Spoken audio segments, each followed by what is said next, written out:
Hey guys, welcome to a brand new episode of Clickbait. Today I am joined by the UK connection. I think that's what I want to call you guys. The British Bulldogs, maybe? I don't know. I've got SkeletonSyskey right over here, and I've got Lewis right down here. If you guys aren't familiar with, you should be familiar with both of these Hi, guys. everyone. So make sure that you check them out. Lewis, you were away for a while, right? Yes, I was, yeah. Okay, and unfortunately, I wish I wasn't. Yeah, no worries. But you recently came back. Yes. I feel like it's just been myself being very, very busy for the year. I just couldn't find the time balance. I probably would have had time, but it was just balancing work, because I do work full time, and I still do work full time. It's just balancing work with doing YouTube, but now I've sort of sorted it out. It started at the start of lockdown, and if anything, it just made me determined to continue after lockdown had kind of ended and we can go back to work and whatnot, because I was put on the UK furlough scheme. Oh, yeah. Where you're off work and whatnot, and you still get paid 80%. Yeah, you're not technically fired. Yeah. But I'm back at work and I'm still making content, and I still intend to for the foreseeable future. So yeah, I'm glad to be back. If anything, it's really nice. Yeah, it's been good to see you back, man. Like your stuff is crazy. It's crazy. It's coming on. It's a new turn that I'm glad I'm taking. To be honest, I enjoy it more, if anything, more than what I was doing before, because I can actively help people a lot more. You know what I mean? So yeah. How do you guys find because there's a big time difference, right? Like right now where I'm at, it's like roughly like 3 p.m. and over there it's, what time is it over there for you guys? 8 o'clock. 8 o'clock. Yeah, 8 o'clock. So there's a big time difference, right? So I feel almost like you guys have a bit of an advantage, because you could work full time and then go home and do a live stream, and it's still early enough over here. How do you guys find that that helps you guys, or do you feel like it helps you guys at all? I'll let SkeletonSyskey go first. Well, with me, I find, it does help, because I can get everything I need to do done through the day, and then I can settle in for a nice 8 o'clock stream of calling scammers up for a couple of hours, maybe longer. And if I need to go longer, I can go longer. It's just a nice way to spend the evenings.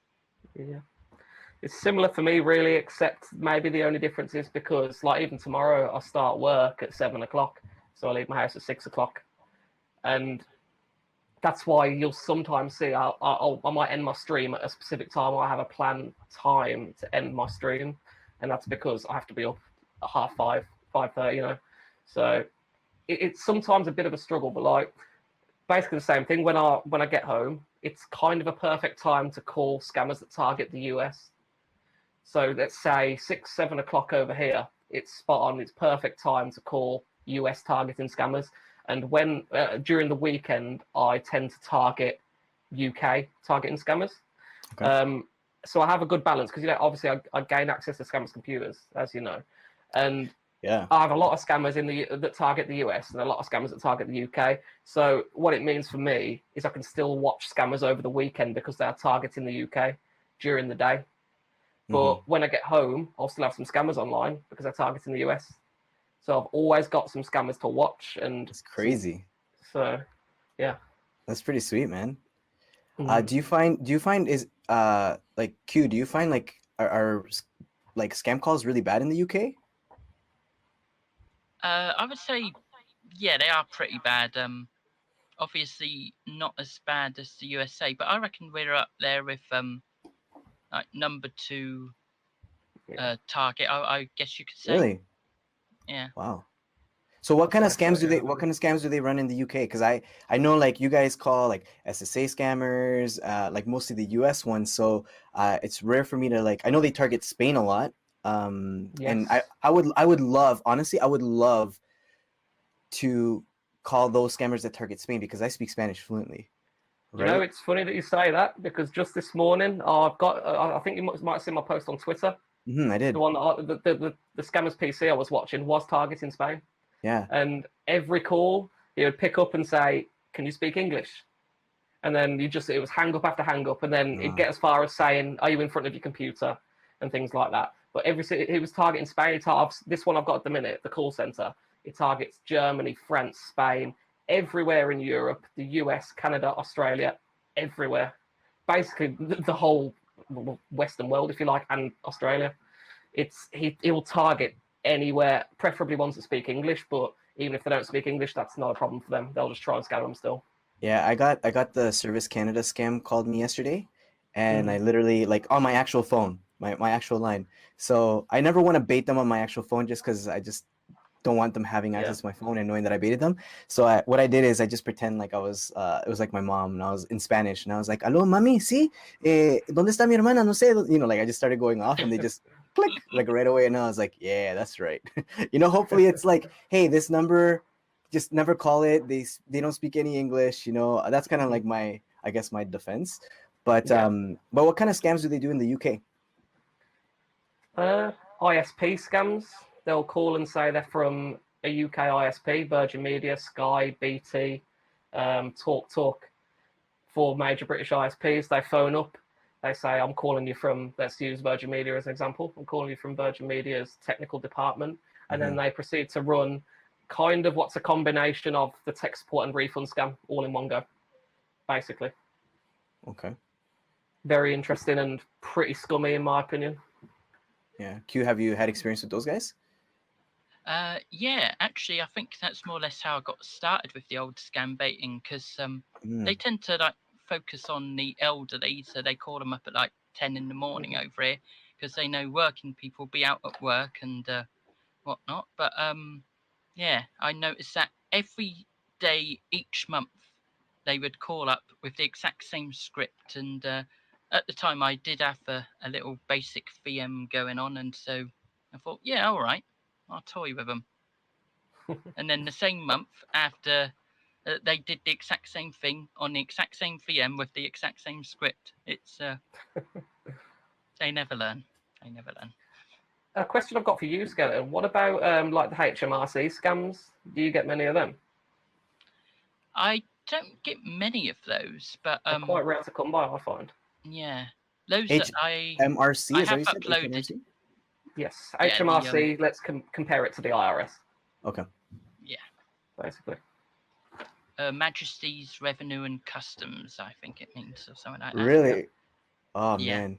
You know, we're part of, like, I'm in Canada, so you know, like, we're part of the monarchy, and so we've got the Queen everywhere on our bills, on our all our stuff, but nothing. I remember when I go to court to fight a traffic ticket, they're always like, you know, Your Majesty, you know, and I'm like there have been times where I've gone like, you know, hello, you know, like I don't speak with an English accent, but I literally go like, you know, they're like that's not necessary, sir, and I'm like, I'm sorry, you said Her Majesty, like, I'm sorry, my bad.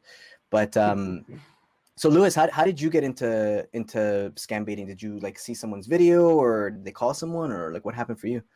Well, it was late at night and I was having trouble sleeping. This is a weird story. I was having a bit of trouble sleeping, so I was just letting YouTube autoplay.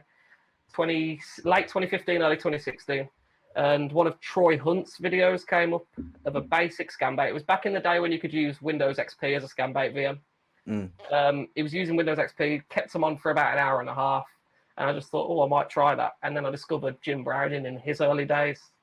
And I watched some of Jim Browning's videos. I thought, I'm going to try it. Because my channel at the time was based around jailbreaking iPhones and things like that. And you'll still find those videos on my channel if you look hard enough. But nice. I thought, I'll give that a go. And it's sort of, I was quite early on into scam baiting on YouTube, if you like. Not to sound cocky or anything there, I was quite early on.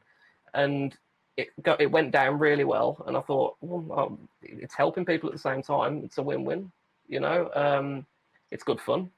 So I'm going to change my channel's focus into this. And it worked. I'll just carry on scam baiting. I enjoyed it and went from there. Yeah, and Q, your channel was something different too before, right? Or you had a separate channel, I believe? I had a separate channel, what was it, a few years ago now. Well, more than a few years, because I've been doing this since 2017. Yeah, mine was, well, it's a bit all over the place, really. But YouTube took it down because, you know, YouTube does that kind of stuff. But, yeah, that was ages after I started this one. So, in a way, it worked out just dandy. YouTube do like taking stuff down. Yeah. I remember when I got started on YouTube too, it was kind of similar. It's like I'm just putting up random videos. I had one where like you're trying to sync your iPod to the computer and so it wouldn't delete all your music. And that's like one of my highest viewed with lots of thumbs down because it didn't work for a lot of people, but it worked for me. So I was like, I don't know, this might help someone. And then I had a few other videos on there. And then, yeah, same thing, you know, I just kind of came across a romance scam initially. And that really irked me back in 2016. I just never made videos about it. I just knew someone in my family that had gotten kind of affected by it. And then eventually, you know, my first call was the one on the radio, and then that kind of it turned out really well. But so you know, you were saying earlier, Q, that YouTube has been taking those kind of channels down, or channels they've been taken down. Have you guys seen the ones that have recently happened with the Bitcoin scams?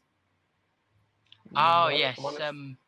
I know No? that DVR has been behind the scenes of a lot of that stuff. He's been flagging those fake live streams where Elon Musk says, "Yeah, you can double your Bitcoin. Just send you Oh, so much Bitcoin to the address and double your money." Do.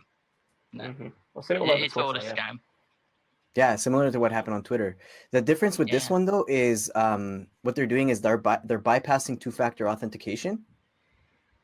They're bypassing Wow. two-factor authentication and going straight for the channel. And they're like the mid-size channels. When I say mid-size, like, you know, I would say I'm a small channel with like 2,000 subscribers. Lewis, you've got over 140,000. So, Yes. you know, you're more of like the mid-size, and then you've got the like large channels, but they're targeting like the mid-size channels. And what they do is they go into your channel, they change your channel name, and then they live stream like Bitcoin scam and until YouTube shuts it down. But they've done this to like multiple creators. So people And are what saying can you do like, at that point? well, so some of the things that people are saying like you could do is instead of having, you know, your two-factor authentication being a text message that gets sent to your phone, because usually that's how they're doing it, is they're, let's say, hijacking your SIM card. And then so when you say, hey, I'm trying to log in, they get the message of like, okay, this is the code, right? So instead of doing that, they say we should use like maybe like a Google Voice. I don't know if you guys have access to Google Voice. I don't hear, but Well, yeah. we can get it. Yeah, okay, Well, none of yeah, us do. there are methods, but yeah, It's Not difficult. legal. And then there's or you could do like another VoIP that you can have it like a text now or something, like you can like app based or whatever, so they don't have access to that. But that's big because, you know, they're tweeting out that, or they're live streaming the Bitcoin scams, which is insane, and people are still like falling for that. Like they're still saying, okay, yeah, sure, I'll donate, you know, or I'll give you some Bitcoin. I'm like, it's crazy. It's really, really, really crazy. So as of late, like I've noticed, Lewis, you've had a lot of victim-related stuff. Yes. Can you go into a little bit more of like why you're getting into that kind of area of the scam baiting stuff, and then what you feel like we can do to make it so that more victims actually listen? Because I know it's frustrating, dude. Yes. So and I was frustrating. about to say, when I call up a victim and they essentially tell me to F off, essentially. They say, I don't want to buy anything off you, just leave me alone, and, you know, and hang up the call. It's just so frustrating to then continue watching the scammer's computer as the victim calls the scammer back and continues to fall for it. So then I have no choice but to freeze up the scammer's computer or something, because I'm not going to let anyone get scammed on my watch. If I've got connections to scammers' computers, there's no way that they're going to be scamming people while I'm watching. So if it comes to freezing the scammers' computers or going to even more extremes, which I probably shouldn't discuss, but if I have to go to them, I'll have to go to them in order to stop the victim getting scammed, because I've spoken to that victim. I know they are, shall we use the word gullible? I know it's probably not the best word to use, but uneducated, let's say. Right. They're kind of uneducated on the particular scam, so I have to try and educate them all in a small amount of time before the scammer tries to socially engineer them into allowing them back onto the computer, picking up the call from them. So I've got such little time to try and explain my side, and it's also very suspicious for them when I call, because how have I got their number? How do I know their name? Right. How do I know what's going on? How can I see what the scammer's doing? And how do they know I'm not a scammer and the other person is? Who do they trust? Right. So it's very, very frustrating when I can't save them, and and I have to do something other than just tell the victim. There has been a few attempts, unfortunately, that I have failed, and there's been physically nothing I can do about it. For example, a scammer's using a computer, scamming, and then I go to stop them. I'll shut down the computer, blue screen the computer, whatever, and they switch to a mobile phone, and then I'm at a loss.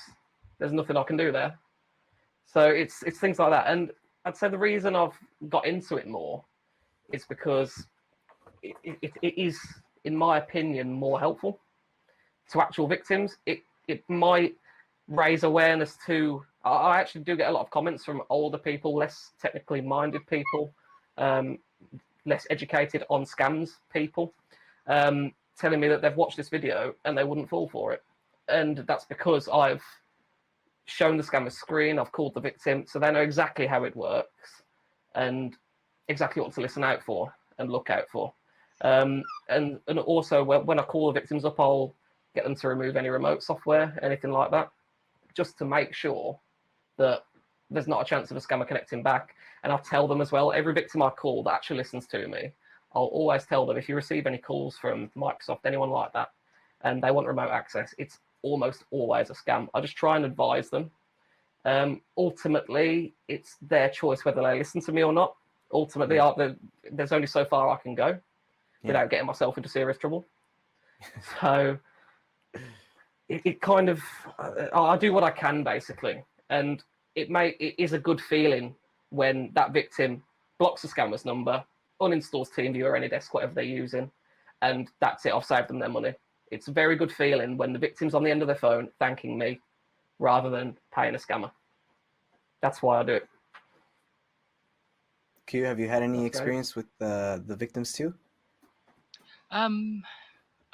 Sadly, all of the experience I've had with victims is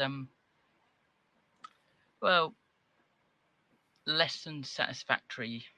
Let's put it that way. Basically, when I've had connections with scammers before, I've been able to fuse some of their files that had victims' information on. So I shared the information with, I think it was Jim Browning at the time. I can't exactly remember who else, but we tried to get through to the victims to let them know, make sure you check with the bank and whatnot. But sadly, to no avail. Yeah. That's definitely, man. I think that as fulfilling as calling and having the victims saved is, there's the frustrating part of the attempt and the victim just being like, no, right? Like, like I remember I've talked about this before, but like I remember last year when that gentleman from UFO Pilot Stream was being scammed, and like a bunch of us were calling, like a bunch of scam baiters were calling, trying to like stop it. It was too many of us calling at the same time that the scammer told him, well, we're the hackers, we're the scammers, and we're the ones that are so he never answered, and then he got scammed, right? I get that all the time. Yeah, that's but you're right, Lewis, man. All you can do is really all you can do, right? And it's try. That's all you can do.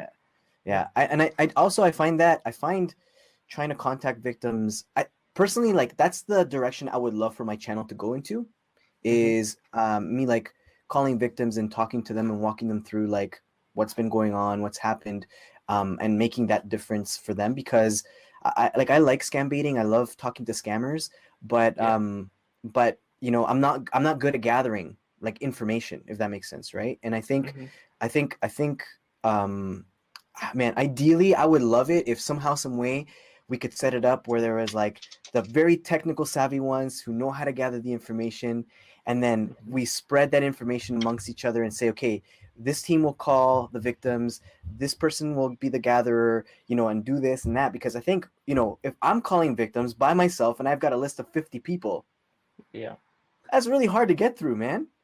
You know what I mean? But I think if somehow, some way, like if there weren't I don't know, I feel like if there weren't so many egos, and somehow, some way we could like come together, and make something like that happen, I think it would be so much more beneficial for It would. victims, you know. Yeah, um definitely. yeah.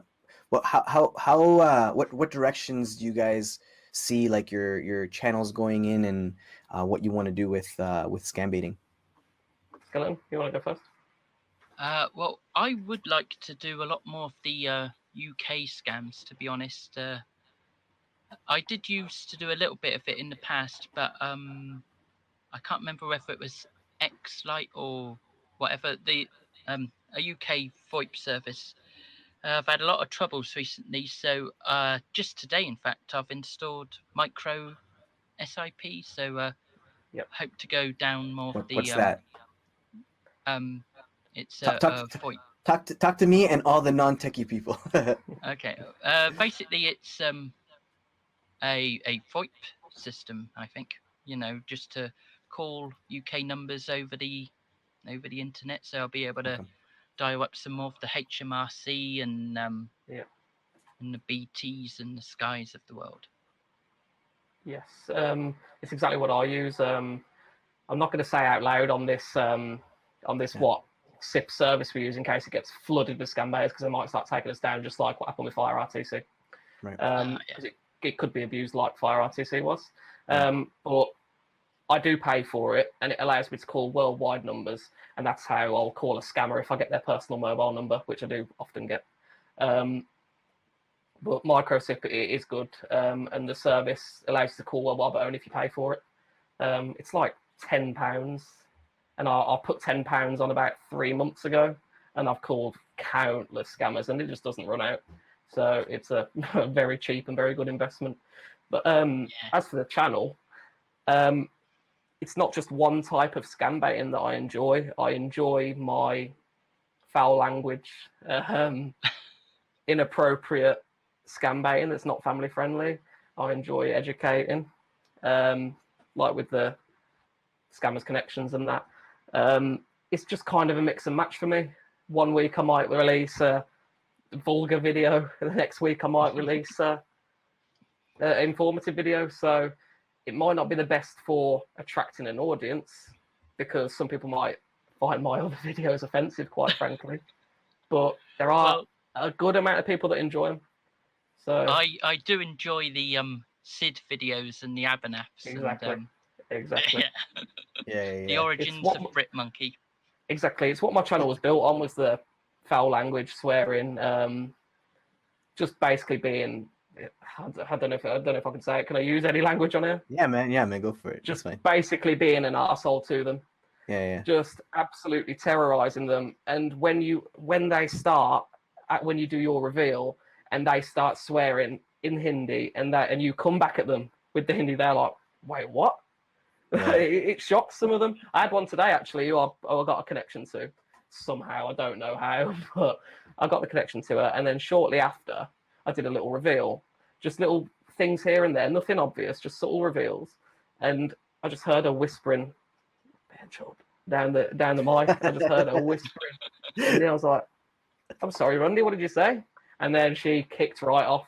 So it entertains me, but I also equally love doing the saving victims and watching scammers. I can't make my mind up of what I want to do, so I'll just do both. Yeah, I would say if it's working and it's not broken, why change it, right? Yeah, you know exactly. what I mean. And especially if you're making the content that you enjoy to make, right? Like I'm quite the opposite. Like I don't swear and don't do any of that stuff. And like I used to early on when I first started scam baiting. I want to say maybe in 2018. I used to reveal. I used to be like 45 minutes. I wasted your time for 45 minutes, and I thought it was so funny for me. But then I realized I was like, in my mind, I was thinking like, the more I do that, the more they're gonna catch on that they're being baited. They might be a little bit more careful. And I noticed that for a while there, they were like hanging up on me right away when I would say like a phone number that they didn't call. Right? They had a system, and then I was like, oh, maybe I'm to blame because they got to do that kind of stuff. But I also make it quote unquote family friendly, just because like I have 3 kids, and I'm like, I want to be able to like have my kids watch some of my videos and be like, okay, Dad didn't swear when maybe I have a potty mouth, but Dad didn't swear, so maybe I could watch what I say some more or less or whatever, right? Now again, I don't have anything against people who swear, and I think it's hilarious when they start melting down and all that kind of stuff. But what are you guys' thoughts on the revealing aspect of scam baiting? It's like a touchy kind of subject, I think, for some people. Some people are like, don't do it, and some people are like, you got it, it's so much fun to do, and blah blah blah. So what are you guys' thoughts on that? Go on, Skeleton, you first. I think it's more or less I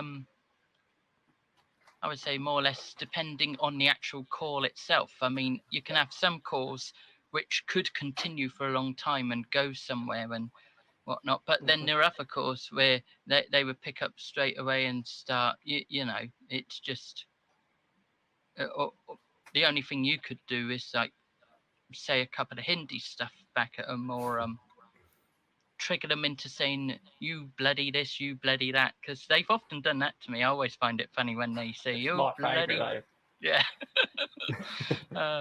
always have those bloody calls. I had it today, bloody bastard. It's my favourite insult from them. I love it. But yeah, with the revealing, for me again, it's dependent entirely on how the rest of the call's gone. If it's one where I think I'm going to gain access to a scammer's computer, then I'm not going to do a reveal, because otherwise they'd be boom straight resetting the PC. Right. But if they catch on, then yeah, I'll start going mental at them. But like today, it was kind of a mix. So I gained access to one's computer, and then she kind of hinted that she knew. So there was a reveal. There wouldn't usually be in that situation. So that just shows it's entirely based on the situation. If I feel it's correct to reveal, I'll reveal. If not, and if I don't think I'm going to get anywhere by not revealing, then I'll do a full-blown major reveal, and I won't hold back. So it's fully dependent on the situation. Yeah, depending on the situation. I've always been reminded of, like, there's a story I was told, and I play it always to scam baiting, because like I'm not very technical, clearly, like right. You guys, both you and SkeletonSyskey, like SkeletonSyskey with like your audio and stuff like that, you're like really good with all that technical stuff, and and anyways, sometimes I feel like people are walking circles around me with their knowledge of technology. So I know I'm not very good at that, but I'm trying to gather as much like information as I possibly can. And so I heard this analogy once where it's like there's a guy walking, he's wearing a jacket, and then the sun and the wind have a contest, and the wind says to the sun, hey, I bet you I can make that guy take his jacket off before you can. And the sun's like, you're on. And then the wind starts blowing really hard, and all the guy does is like he clenches onto his jacket even more and doesn't take it off. And then what the sun does is he slowly comes out, he warms it up, and then the guy is like, okay, here's my jacket, I'm just kind of warm now, I'm gonna take it off and whatever.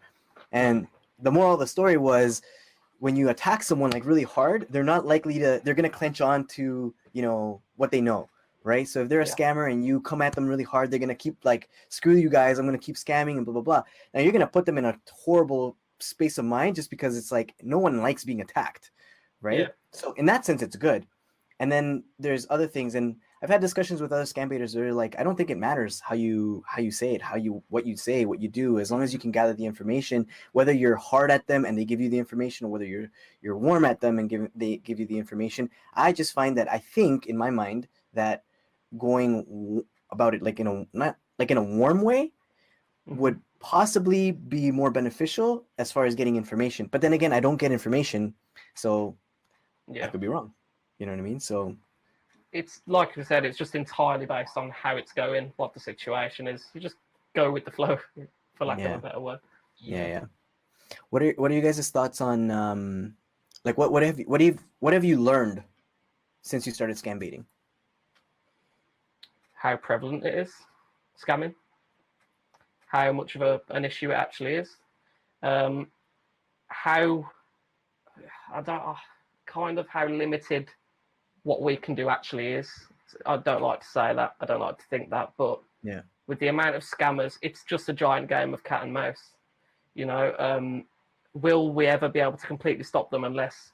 Because we all know that they're primarily in India. So I'm not going to offend anyone by saying that. the main thing would be to stop how prevalent it is, would be if the Indian police actually started taking some action. And it's only been as of recent, in the past year, that Jim Browning has managed to get their attention. I've never been able to get their attention. Every scammer that I access, I try to report it. Half the time, their website's down. Really? So Yeah. their cybercrime portal is down. The police, So like in India? Yeah. Yeah. Oh, You wow. try to go and file a report. I have all the information in a notepad document ready to send to them. Try and press send. It tries to send you a code to your phone. I put my real phone number in because it's a police website. You'd think that's fine. And it just never sends you a code. It never does anything. And then sometimes the website just won't work. So it's very limited what we can do in terms of actually getting them what they deserve. You know, we can have as much effect as we possibly can by stopping them in their tracks, phoning victims, whatever. But actually getting justice to the scammers themselves is proving very difficult. And it's only, as far as I know, Jim Brown and a few select others that have managed to properly get them arrested, taken down, whatever. So, yeah, that's the main thing I've learned. Q, how about yourself? Oh, yeah. Sorry. Yeah, I would say like one of the biggest things I've learned is just how easy it is for people to give away so much information without realizing it. Yeah. Exactly. I mean, people nowadays just seem to be posting anything on any type of social media and whatnot, and it's like a gold mine for cyber criminals. It's Yeah. yeah. You have to be very careful, and people just aren't. Yeah. Yeah. Like Lewis, I know you just got TikTok, right? Yes, and I know it's a bad move. I have TikTok too. Yeah. And I think it was like last week I was like, I'm just gonna delete it, because I'm like, what? I'm like, why am I on there? I'm just doing stupid things. I'm like, screw it. I'm just gonna delete it. But then I thought, no, you know what? I want to be able to share. If anything, I'm gonna share like scam baiting stuff on there. Yeah. And Exactly what I hopefully did. hopefully it brings. It's another platform that people can learn about scams on. You know what I mean? And anyway, like I'm like, any way we can get more information out there, even though TikTok. I know. I know. I'm embarrassed that I made it, but I'm going to tell you now. With that TikTok account, I'm not even going to lie to you. It's been successful. I think a lot of. I'm hoping a lot of people have actually watched it rather than just scrolled on it, and that counts as a view. I don't know because I've never used it until 2 days ago. But I've got 3 TikToks with over 60k views already. So wow. Bloody I'm hell. hoping that the Bloody people hell is right. I'm hoping that the people have actually watched them and got the message. They are just like little clips that I think are funny, but even so, I'll link my YouTube channel. They can go and find out more information about scammers. I'm just hoping it opens up more people's eyes. That's the main reason I made it. Yeah. And just I don't know why it kicks off. It just shows that you have to put little or no effort to get big on TikTok, but it is what it is. It's hopefully doing good and making more people aware. Yeah, I don't know, man. I don't know if I believe that you don't have to put much effort into it. I've had that thing for like maybe a few months, and I think my biggest video has like 2,000 views. So like you started I think. like 60K. I'm like, damn. I don't know why or how, but that's awesome, man. It just happened overnight. Because you're a good-looking kid, so they go, okay, I'm gonna click on this guy and see his stuff. But yeah, like to be honest. yeah, I would really. I wonder if with victims. I wonder if we like developed a script that would be good enough to catch them, so that it's like they have to listen. Do you know what I mean? Like, I know Scammer Payback, for example, when he calls victims, he goes, "Hi, listen, I know you're on the phone right now with blah blah blah blah blah. You need to hang up on them. They're a scammer," and then he explains it. And I found that some people have been most people that he talks to, I found have been very, very receptive. But I just wonder if there's like a way we can kind of like script it out so that we can, just like the scammers use a script, as bad as it sounds, we can use a script to fight against it, and I had no idea, for example, with what you were talking about with the reports that you try to send to the Indian police. I had no idea. Like I think Carl Rock made a video recently as well talking about how they don't have the resources really, right? Yeah, To it's not surprising. I'm like, can we get Interpol? Can we get like any like? It's just because there's that many of them. There's that many scammers. They'd have a hard time keeping up. It's crazy. Yeah, you shut one center down, a new one comes up. It's just the sad reality, unfortunately. Yeah. Exactly. I think one thing I was actually quite surprised and I learned from scam baiting myself is there are a lot of scam baiters. Like Yeah. there are a lot of people calling, not as much as the scammers, obviously, but there are a lot of us that do try to waste their time and help victims somehow, some way. That was really eye-opening to me because I thought, oh, it's like a select few, like, you know, like the big channels and, you know, okay, those are the guys that are whatever. But, you know, listening to something like a UFO pilot stream or whatever, like I saw, okay, yeah, there's lots of people that are trying to bait them and take them on. I don't want to ask you how you get access to their computers necessarily, but what I can't is go into detail. yeah, but what is one of the craziest things that you've seen having access to a scammer's computer? God, off the top of my head, there's been that many shocking things that happen when I'm watching a refund scam, and the victim's got over $1 million in their account, and just watching them calculate how much they're going to try and scam them for off the top of their head. They obviously, I'm sure you know, refund scams are fully dependent on how much the victim has in their bank account. Right. And just watching, it shocks me every time, and it probably shouldn't shock me. If anything, it disgusts me to be watching a scammer and the victim proceeds to log into their bank account, and then I see the victim's bank account. It's an old person, it's their pension and things like that. You know, it's their life savings. It's not them getting a monthly paycheck or whatever. It's their life savings. They're 80 odd years old. They've been working their whole lives to work for that money. And then a scammer's just going to come in there and take whatever they can. And that disgusts me. Other things, the other day when I was watching one, he was browsing Bob RTC. Was really? Yeah. Another one, No browsing way. scammer.info. Yeah. Wow. Did they have an account? No, he didn't. I think he just got suspicious that his number was on there, to be honest. Okay. But yeah, he was browsing Bob RTC, scammer.info, all sorts of scam baiter forums. There's just so much that happens. And because currently, not right now, because it's a Sunday and we all know what Sundays are like for scamming and scam baiting. On a weekday, I'll have upwards of 20 connections. So I've got my choice of which ones to watch, and whichever one, because I can see what active window they're on. If I see like go to assist or X-Lite, I'll be like, oh, okay, let's have a look. And if they're scamming, they get stopped. Simple as that. But shocking things, it's just like you see something new every day. They, I don't even want to go into this. Some of the things that they do are disgusting, both in terms of horrifying, in terms of scamming and that, but other things that they look at, and I'm sure you know what I mean. Yeah, I don't want to see that. Yeah. I think you tweeted about it before too. Yes. Yeah. A lot of the things they look at are very inappropriate to be doing in a call center, by the way, not at home. Wow. And the one that I screenshotted on Twitter was in a call center with other PCs, with other people sitting around him, just casually doing what he was doing. It's pretty disgusting. I know it's not scam baiting related, but it's just some of the things you see when you're watching scammers. And a lot of the time as well, you'd be surprised, they don't actually spend scamming. Like I've got 4 online right now, and one's just watching Bollywood movies, another one's listening to music, another one's sitting on the Google Chrome homepage, and another one's sitting at the desktop. They actually, I think it's just a time of day, it's like a switch. They put the leads list of potential victims into VC Dial, most of them, the call-in software that they use. And a lot of them are using Go Auto Dial, which is similar to VC Dial, but it automatically calls the victims. That's the ones that do the outbound calls. Automatically calls the victims. Right. Yes, Mm-hmm. yes. Yeah.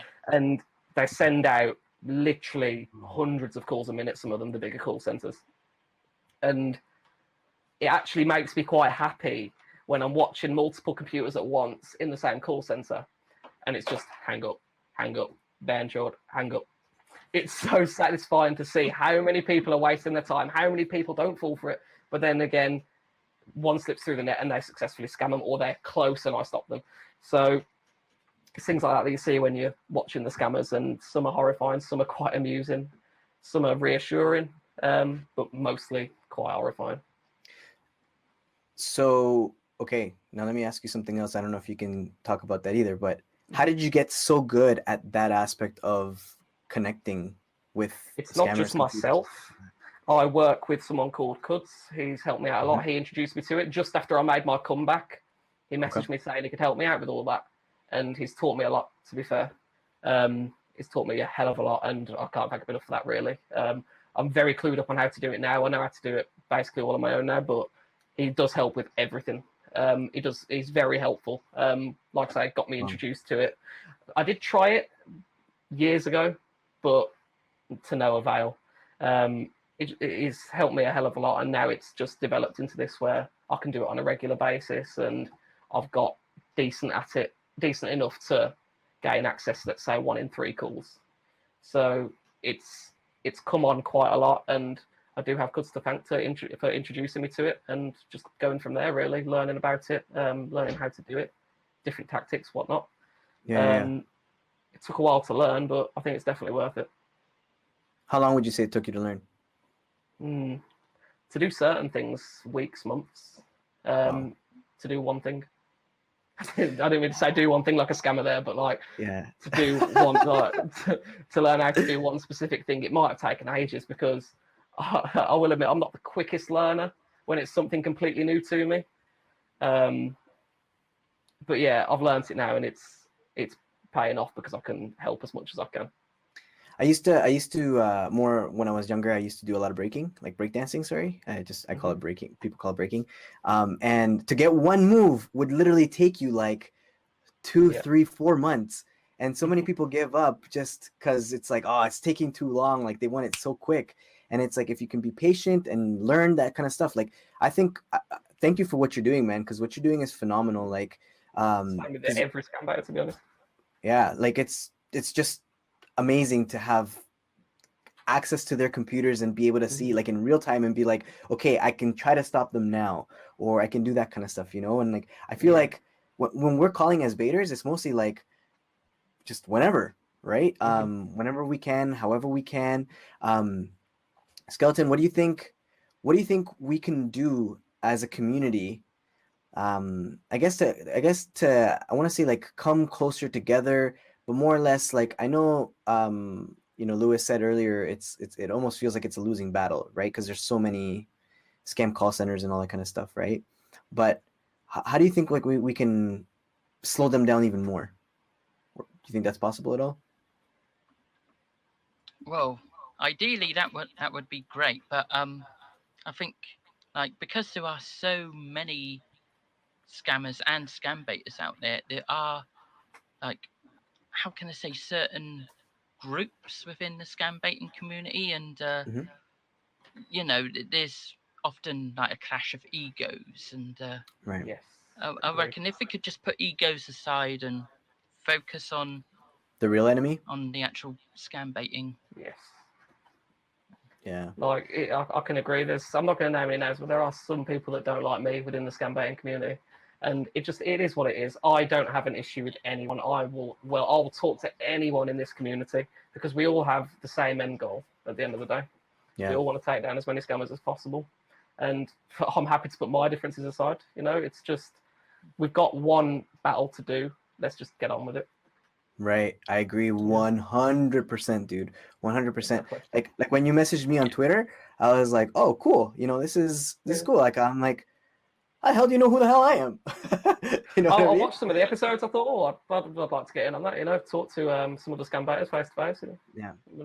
Yeah. It's cool. It's cool because I'm the same way. Like, there are some channels that I've actually been banned from. Yeah. And I'm like, just because of a difference of opinion.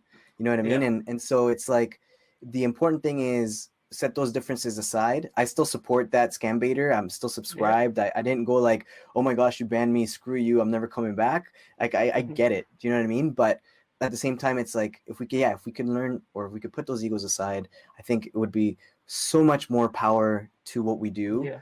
And we could, help each other out a lot more, I think, personally. As a team, we'd work a lot better than certain people hating each other and just having kind of petty little problems with each other that aren't really that important. Mm-hmm. You know, we've got much more important things to be doing. Yeah, agreed. Definitely. Agreed. All right, guys. So as we wind up, anything you guys want to share as far as how do people get a hold of you if they want to watch your stuff, subscribe to your channels, or follow you anywhere? Do you guys want to drop your maybe social media stuff, and so people can get a hold of you? After you.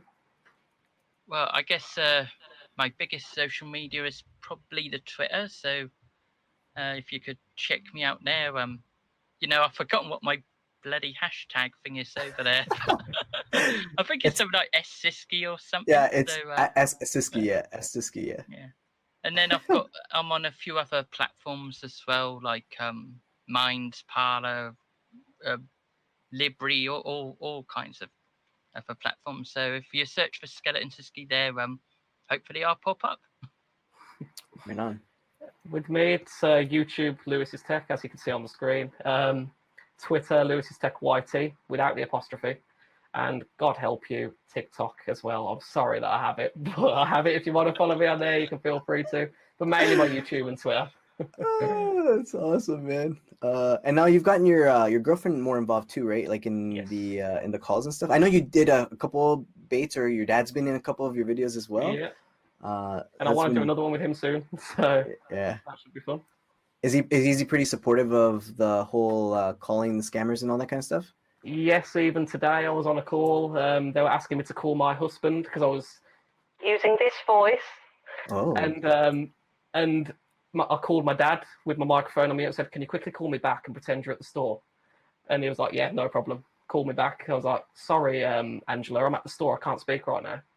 So it's just things like that. He'll support me in any way he can. He's done it on my live streams as well. Pretends to be someone that I don't have around, for example. So nice. He's very supportive. Great. Nice. Cool. Well, guys, thank you guys both for coming on, and I appreciate all the things that you both do. I think it's great, and hopefully, like you said, hopefully we can all come together somehow, some way, and make it so that we can actually fight these a-holes a lot more than what we've been able to do so far. But all right, guys, thanks so much for joining me, and I'll talk to you later. Take care. Thanks. Peace.